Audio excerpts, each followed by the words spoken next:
Welcome to the Marketing Home, Marketing You podcast.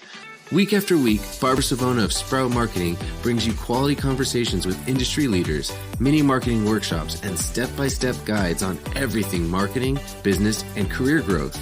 So grab a cup of coffee and get ready for some outside-the-box ideas from the girl that lives inside the shipping container box. Well, welcome everyone to this episode of Marketing Home, Marketing You. We have a special guest. I am so excited to speak with Suzanne Hobson, President of Operations for Tricap Residential Group. Suzanne, welcome. Thank you so much. I'm really excited to be talking with you today. You know, Suzanne, since I saw you present at AIM, you were you probably could tell because I was like on the front row, just like so engaged, but you were hands down my favorite session. And I knew that I wanted to have you to talk about this important topic. Wow, I'm very flattered by that. That means a lot. Thank you. Well, let's dig in. So can you just share, what is your current role? What does a typical day look like for you? Well, as you can see, I'm coming off the weekend. I'm in my Tricap flare gear, and typically that's what we're doing. We are either in the trenches remotely with our teams, or we are, managing from a distance. And so honestly, a typical day for me is all about the people. So especially in my new role, I have been really focused on continuing to look at our organizational chart with all of my counterparts in crime, as I call them.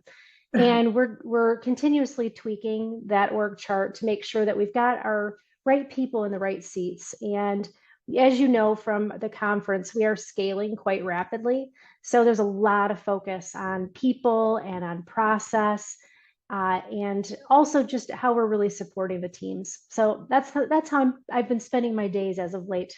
Okay. I think that was what I took away even in that short session was I could tell that you were very passionate about people and processes, which is also something that I love. I think the combination is so powerful. And when you talk about centralized leasing, for those that don't know, I mean, it has been in every email that NAA has sent out. I mean, it is every topic, but for those that maybe haven't heard, can you share what it is and then what convinced you that it was right for Tricap?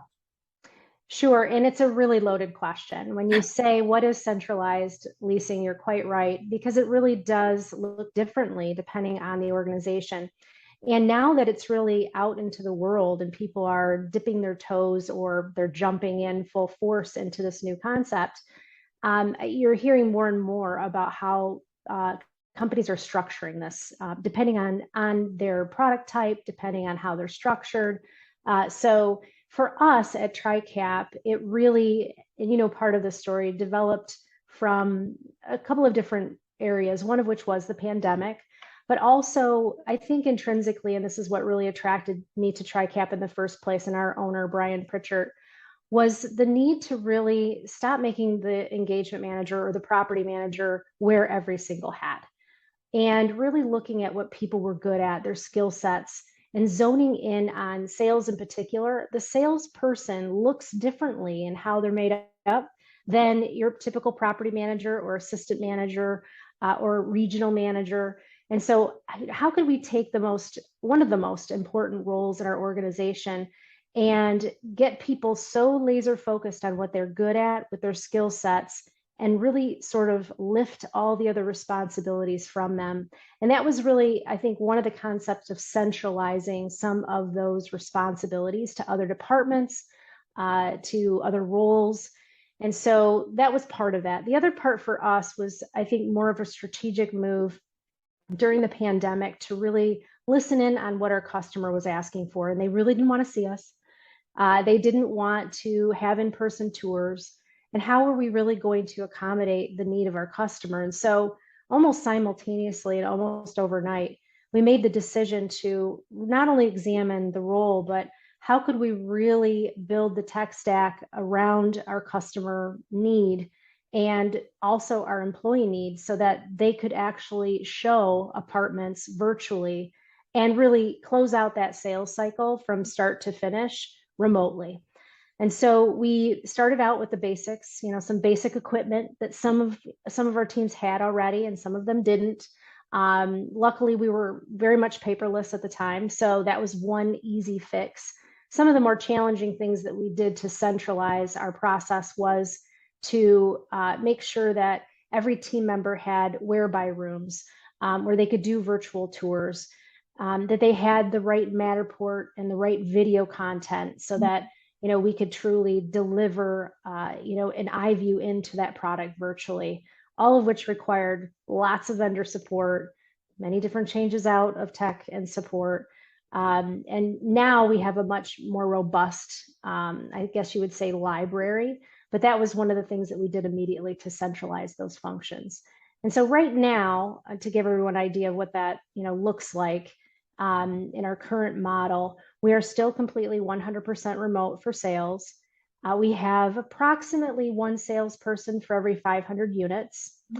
And so scalability, again, is very doable and profitable. And we also have people that are super happy. So our turnover in that role is very low. That is incredible. You said so much. I want to unpack a little bit the part about one person doing all the roles and how that has been kind of the standard. I have shared this on this podcast before. I was in a marketing meeting with the CEO of a very large company, and he's still my friend. And I share this story anonymously because he's heard this, but we were in a meeting and he said, I expect my managers to, and he started listing everything off. And he said, understand Google Analytics, host these events, and I looked at him and I said, because I knew he had respect for me, I said, I couldn't do that. I know you think that I can do a lot of things. I said, but I don't know anybody. I said, I would venture to say you probably couldn't do that either. And it was one of those wake up moments that I think that's what resonated so much when I heard you talk about this, is that seems like a very logical line of reasoning. Why do you think our industry has been so slow to adopt this?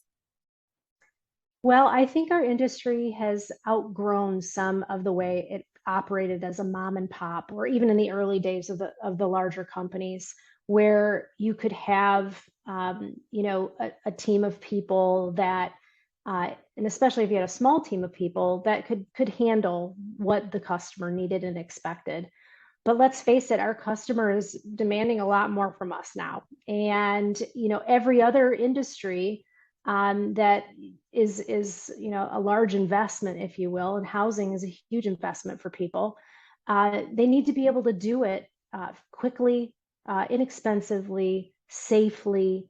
That's what our customer expects. They get it from Amazon. They get it from other organizations and industries. So it's really just they expect it already. Right. And so we're really playing this catch up to accommodate what they've been asking for already. So I think that's really at the root of it. And what is exciting about that is that I think our industry is responding, but it does require us to really look at things a lot differently than we have before. And so that can be a challenge.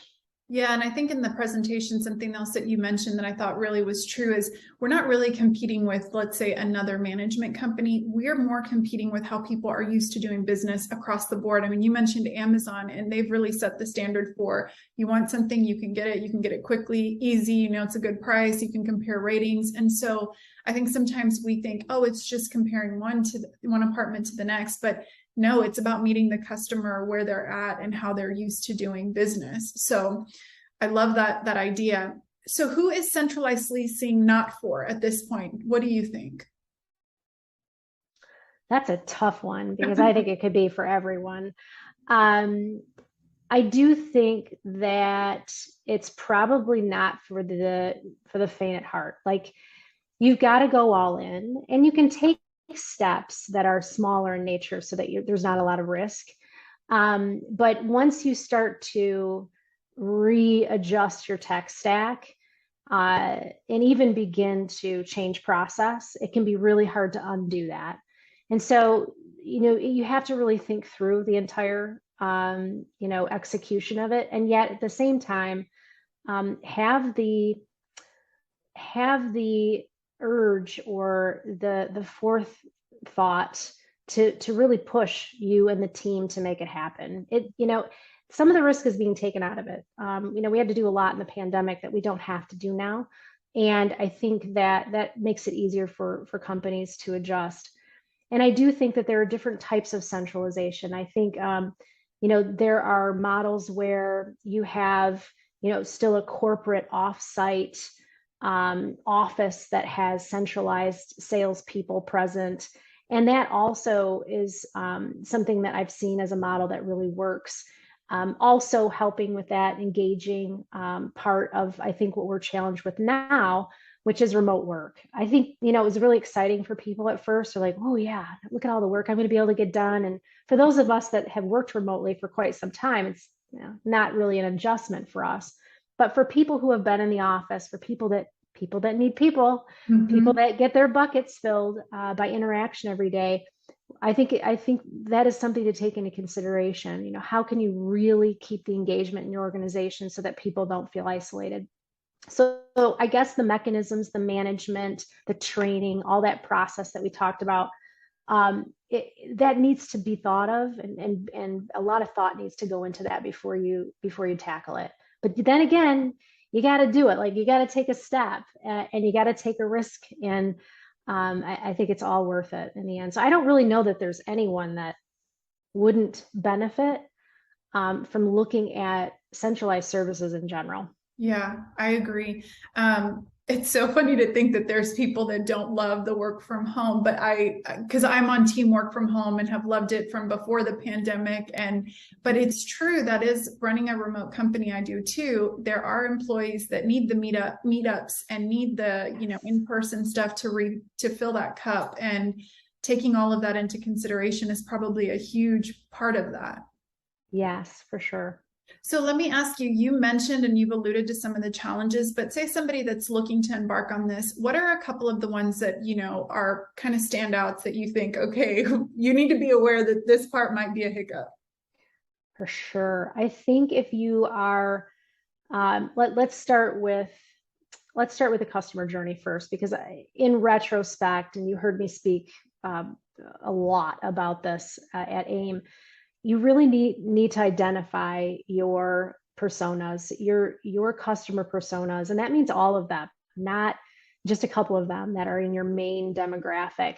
The real challenge is to look at all of your customers and their journey throughout your tech stack. And the tech comes secondarily to really examining that customer journey. And so that's where, people can miss the mark and put a tech solution on a customer that's not a match. Mm-hmm. And, for instance, we do acquisitions because we're scaling. One of the challenges that we really didn't foresee was the retraining of all of the resident profile going into a property that we hadn't owned prior. So, if they were not a paperless company, or were used to dealing with a property manager every day, how are we going to really offset that through education, engagement, interaction? It's much easier to train prospects because out in the world, most of the people that are finding us through our website, right, and through technology. And so it's more challenging for our current resident base to understand and to learn how to interact with us. So that whole program and part of that was done secondarily to us launching, and that I think was a hiccup. I also think that when you are training your teams on, especially if you're training your current teams to now operate differently in this way, a lot of education needs to go, it needs to be in front of them. The statistics are very compelling as to, again, what our customers need, not necessarily what our salespeople need to be successful. And so what's worked in the past isn't necessarily what works going forward. And that's hard for people who have been trained and have done, the same methodology in selling for, 5 years to now suddenly go and try to do it differently. So that can be challenging as well. Technology is challenging. It's period the end. We could have a whole nother podcast on just technology. Yeah. But, I think really using small focus groups first and testing on just a couple of properties before rolling it out across the organization. These are also really good for the team that is participating. They get to do something fun and new. They also get to work out all the bugs, all of those things that, when you do larger rollouts can really slow you down if you haven't worked through all the bugs first. Those are a few of them. There's still many, but I think, the advantages really outweigh those challenges, and those are just things for us to solve. They're not stoppers. Right. Okay. That's what I love hearing. So one of the things that we adopted in our company a few years back is kind of an experiment mindset. Everything that we try, we say, hey, this is an experiment. If it doesn't work, we can iterate on it. But then, is that a philosophy that you guys have had to kind of embark to? Oh yeah. I mean, Brian and I quote him all the time on this, and it's, he's just not like, don't ask why, ask why not. Yeah. And to me, that is just, it makes me think a little bit further than I was before. And so that's how we talk around here. It's like, okay, well, why not? Why can't we do it? Let's really examine that, because there may be a stopper that someone else on the team can overcome. Maybe it's not really a stopper at all. And so I love that you do that as well. And I think, again, that's the beginning ingredients of actually doing stuff like this and making it happen. You have to have that mentality. I think so too. I follow sometimes the conversations on LinkedIn, and I always kind of see a pattern for those that are really staunch against centralized leasing. Some of the obstacles that they bring up, I kind of think to myself, those are opportunities. They're kind of ways that we can say, well, why, how could this work? How could we do it different? And, but I think it's what you said, when you're used to doing something the same way, it's almost like a little bit of a threat to the norm. And you have to get comfortable with saying, okay, the tides are changing. Is there still, a spot for me? How do I change with the tide as well? And at least that is what I have observed. Oh yeah, I'm in total agreement. And, especially during these unprecedented times, and they continue, people are just unsure. They're unsure of what's going to happen next. And I'm even seeing that now in our current environment. People are worried about a recession. They're worried, there's just a lot of worry still, worried about being remote. People are starting to understand and respond to not just the isolation we had during the pandemic, but continued isolation and or going back to work in a hybrid model. So the challenges of that. And I think, we're just getting used to now, and hopefully we're getting better at it, pivoting. And I know it's that word. And I know nobody likes it, but it's like the best word. It is such the best word. I'm trying to find a new one. So if you think of one, let me know, because yeah, I do overuse it, but it's true. I mean, it does require that. And it's all fluid. I laugh all the time now about this organizational chart, because we do literally look at it all the time. And you think you got something figured out, and you don't. Something changes, and it's being open to that and listening for it, making time to listen for it. I think that's really important.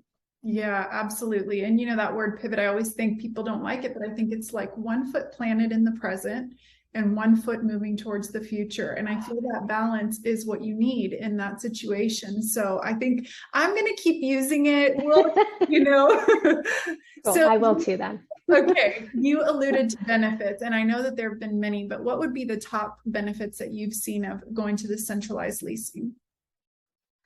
Well, I think we've elevated a position that historically in our industry has been the lowest on the totem pole.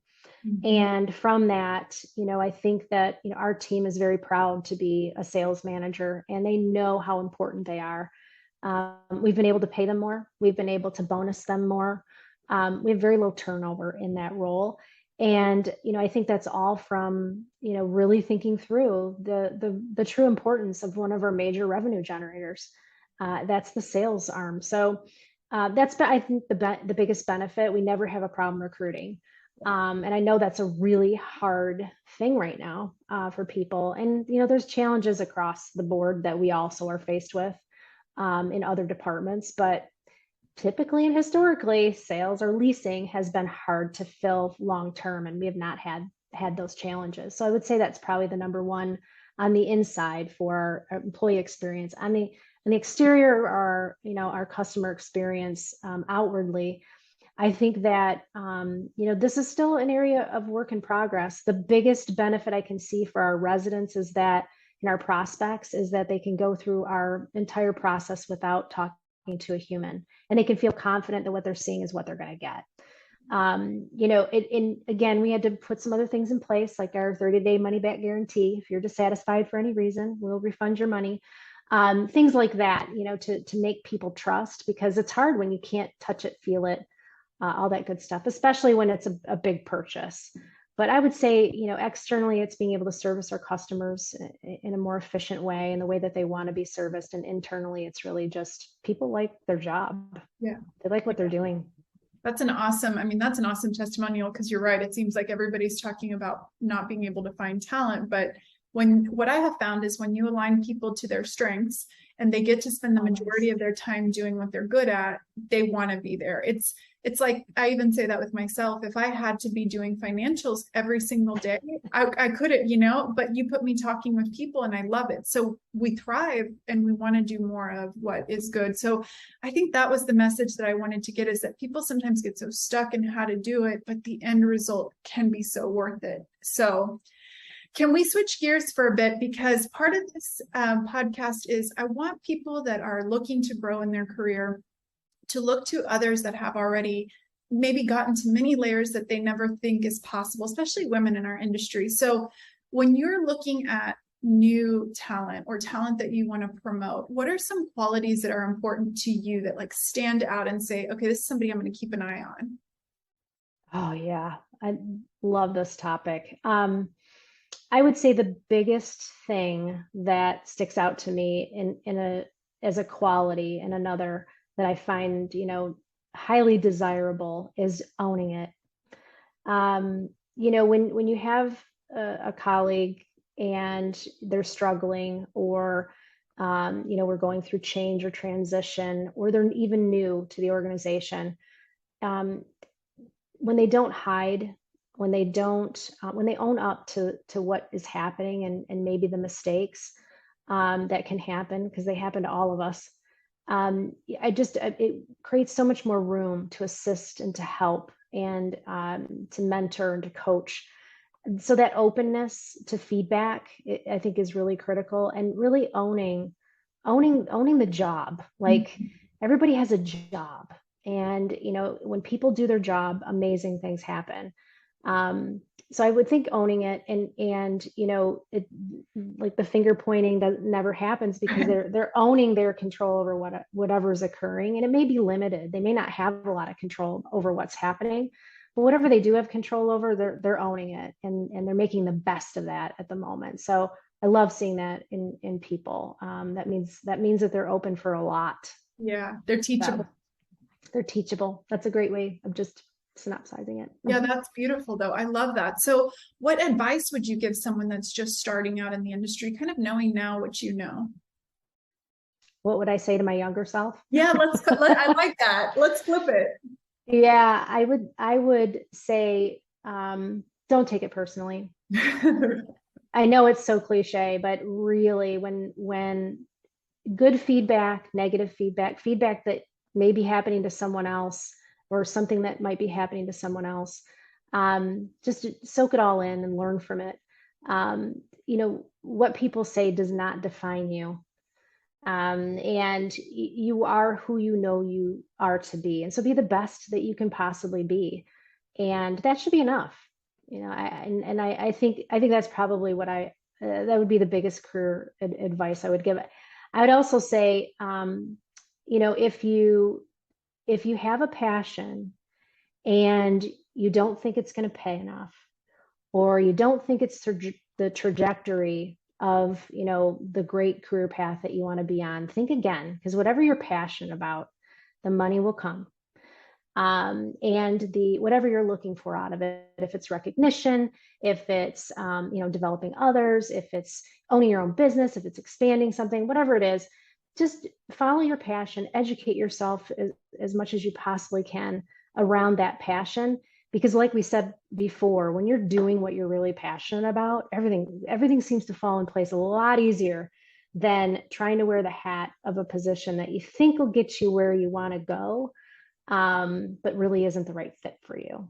I love this. This falls under like non-traditional advice because it's so not necessarily the cut and dry to what you want. I mean, I feel like that resonates with me because I was a property manager for years, a regional, but I love marketing. That's what I went to school for. And so you never know where things end up. But I think that is what you said. Just keep developing those skills, and people can sense when you're passionate about something. And that is so contagious, I think, because I could tell, like, I've heard others talk about centralized leasing, but I could tell that it was something that you were getting very excited about because of the operations and the figuring things out. And so, but I bet, when you started, this was never on your radar.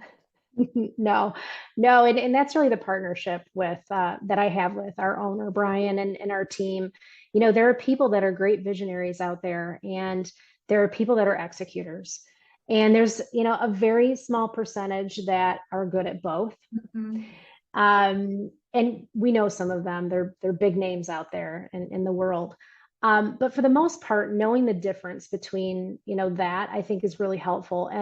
And I love working with visionaries because they think of things I never could think of. And I love the execution part because I know how to do that. And it comes naturally to me. It does not come naturally to them. So I think that's all the good stuff, like all the good parts of this. But knowing that when you're really young, like, what am I supposed to be? What am I really? That's so hard to figure out. And, just be patient with yourself and try a lot of different things. It's like when your parents sent you off to camp, right? They sent you to 90,000 camps, hoping that, you'd figure it out, like what you were most passionate about. And it takes more than just camps to figure that out. Sometimes you're going to get in the wrong job, and that's just the way it goes. Absolutely. And I think everybody starts out thinking they want to be the visionary, but my business partner, Lauren, she always says, it feels really lame to say that I just want to support someone, but she's like, that's what I get excited about. I just want to be supportive and see others shine. And so I think that letting go of the ego and just say, this is my lane and I'm going to go for it is a great piece of advice that you shared. Okay, Suzanne, we're almost done, but I want to do a real quick fire just to get to know you just a little bit better. Just a couple of questions. So do you have an evening or a morning routine that is kind of sacred to you? Oh, yeah. So I've become very protective of my morning hours. Bless my husband. He actually does a lot of the heavy lifting in the morning. And we just recently made this change in the last 5 years, where I get to sleep in a little bit. I don't sleep in much. I get up very early. I like to get the blood flowing. I typically, and I'm a little weird like this, I typically either have coffee or water. Sometimes I throw in a pop, and then I won't drink pop for like 3 months, and then I'll go back and I'll do it again. So just weird things to, kind of get things going. I love to read. So sometimes I'll spend that time in the morning reading. We've got a pretty big family over here. It's a blended family, so there's a lot of pieces and parts always moving. But that's how I typically spend my mornings, is just really spending it on me and thoughtful time, and getting ready for what I know is going to be a very challenging day. Yeah. Do you feel like that sets you up to tackle the rest of the day? I do. I need that clarity time. I call them clarity breaks, or focus times. And they're honestly times that I build into my calendar. And we utilize Teams, which is really helpful. And there's something called, I think it's called Vivia or Vista. I'm not sure. But it's one of the data streams that come out of Team. And it actually tells you how you spend your time. And it will schedule focus time for you right into your calendar. And so I like to do that before I get into my office, which is, across the hallway. And I do think clarity breaks are extremely important on taking time to have some of that visionary thought, and dreamscaping that we don't necessarily make time for. Absolutely. So is there anything people would be surprised to learn about you? Well, there's a lot of people that know me from the beginning, right? So okay. I wouldn't surprise them, but okay, I would say, know Suzanne on LinkedIn or have seen you speak. What would be surprising? Well, I was in a rock band once, way back in my early 20s. I worked at Marquette Management, and I worked with the most awesome group of people. And we were challenged with using our gifts and talents as a team to raise money for a charity. And my mate, I was working at a property at the time, and my whole service team was in a rock band. And I had always sung in my closet or whatever. And they heard me humming one day, and they're like, "Oh, we know what you could do." And so by the end of this, both in Chicago and in Detroit, we had done like 3 concerts, and we raised $25,000 for hospice, all based on looking at people's gifts and talents. And yeah, so I guess I sang in a rock band with that team for like a year afterwards. We did some bar hopping in Detroit, again, in my early 20s. Okay, that I would not have guessed, but very cool, very cool. Okay, so if you weren't working in multifamily, what would you be doing? Teaching. I probably would have been a teacher. I feel like I'm teaching all the time anyway, but I think it would have been more like a bona fide teacher. Not small children. I love them dearly, but I do realize my patience level, but I would have been teaching for sure. Okay, so last question. Tomorrow you wake up, you have nothing on your calendar, which I know right now is not happening in your days, but let's say it's like a totally free day. How are you spending it? Really, probably slow ramp up, just doing what I do every morning. But then I would be heading to see my daughter and my granddaughter. They're only 20 minutes away, probably dragging them to the beach, which also is not very far away. If I had longer than a day, I'd be traveling for sure. Okay. I'd be going somewhere warm, most likely.